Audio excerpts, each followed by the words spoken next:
HSC 2025 শিক্ষার্থীর জন্য আজকে আমরা যে সাজেশন দেবো সেটা হচ্ছে বাংলা সেকেন্ড পেপার 7 নং প্রশ্ন, যেটা অর্থাৎ বাংলা মানে পারিভাষিক শব্দ নিয়ে আমরা আলোচনা করব। আমরা জানি বাংলা সেকেন্ড পেপারে আমরা ধারাবাহিকভাবে আমরা সাজেশন দিয়ে যাচ্ছি। তো 7 নং প্রশ্ন যেটা হচ্ছে সেটা হচ্ছে বাংলা পারিভাষিক শব্দ, বাংলা সেকেন্ড পেপারে 7 নং প্রশ্ন আসে। অর্থাৎ যে কোনো 10টা শব্দের পারিভাষিক শব্দ লিখতে হয়, এটা দেওয়া থাকে, অথবা একটা অনুচ্ছেদ দেওয়া থাকে, যে অনুচ্ছেদটাকে আমরা বাংলা অনুবাদ করতে হয়।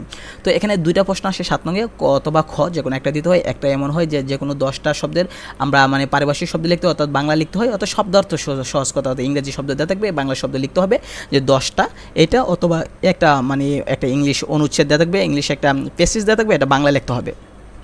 তো দেখা যায় যে আমরা বিগত সালে বোর্ডে দেখা যায় যে প্রশ্নগুলো সবচেয়ে বেশি কমন আসে, এইগুলো নিয়ে আমরা টপ সাজেশন সাজিয়েছি। এইগুলো যদি আপনি পড়েন তাহলে নিশ্চিত থাকেন যে এগুলো থেকে কমন পড়ার সম্ভাবনা বেশি। যেমন অডিও শব্দতে শ্রুতি, আমরা যদি প্রিপেড শব্দতে আগাম পদার্থ, অথবা এক্সরে শব্দতে রঞ্জন রশ্মি, অথবা আমরা যদি ব্ল্যাক আউট নিষ্প্রদীপ, অথবা আমরা যদি ডিপ্লোম্যাটিক শব্দতে কূটনৈতিক, এরকম শব্দগুলো দিচ্ছে। আপনি এইখানে যে শব্দগুলো আমরা সাজেশন দিচ্ছি টপ সাজেশন সকল বোর্ডের জন্য, আপনি যদি এগুলো পড়েন বা এগুলো সম্পর্কে যদি একটা ধারণা নিলে দেখা যাবে যে এই প্রশ্নগুলো পড়লে আপনার কমন পড়ার সম্ভাবনা বেশি থাকবে। আরেকটা জিনিস মনে রাখবেন, যেহেতু এই প্রশ্নগুলো বেশিরভাগ পরীক্ষায় রিপিট আসছে এবং এগুলো পুনরায় ঘুরে ঘুরে আসতেছে, তো এগুলো যদি আপনি পড়েন তাহলে নিশ্চিত থাকেন যে এখান থেকে আপনার 10টা কমন পড়ার সম্ভাবনা 100% এবং সকল বোর্ডের জন্যই।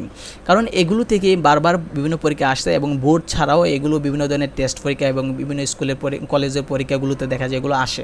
তাছাড়া আমরা এখানে পেসেজ দেওয়া আছে, পেসেজ ভিত্তিক যেগুলো আছে এখানে কতগুলো পেসেজ আছে, আমরা টপ কতগুলো পেসেজ এখানে বাছাই করেছি, যেগুলো বিভিন্ন পরীক্ষায় রিপিট আসছে, কলেজের পরীক্ষার টেস্টে অথবা বিভিন্ন বোর্ডে বারবার রিপিট আসছে। এগুলো যদি আপনি একবার দেখে নেন তাহলে নিশ্চিত থাকেন যে এখান থেকে পারিভাষিক শব্দ নিয়ে যে সমস্যা, এই সমস্যা দূর হয়ে যাবে। তো আমাদের চ্যানেলটা অবশ্যই সাবস্ক্রাইব করে রাখবেন, কারণ আমরা অ্যাডমিশন টেস্টের পাশাপাশি আমরা যেমন পরীক্ষার প্রস্তুতি নিয়ে আমরা আলোচনা করতেছি, সাজেশনও দিতেছি, পাশাপাশি আমরা দেখা যায় যে মানে পরীক্ষা পরবর্তীতে আপনার অ্যাডমিশন টেস্টে নিয়ে, অর্থাৎ বিভিন্ন ইউনিভার্সিটি ভর্তি পরীক্ষার জন্য মানবিক বিভাগ থেকে প্রস্তুতির জন্য সকল ভিডিও পাবেন।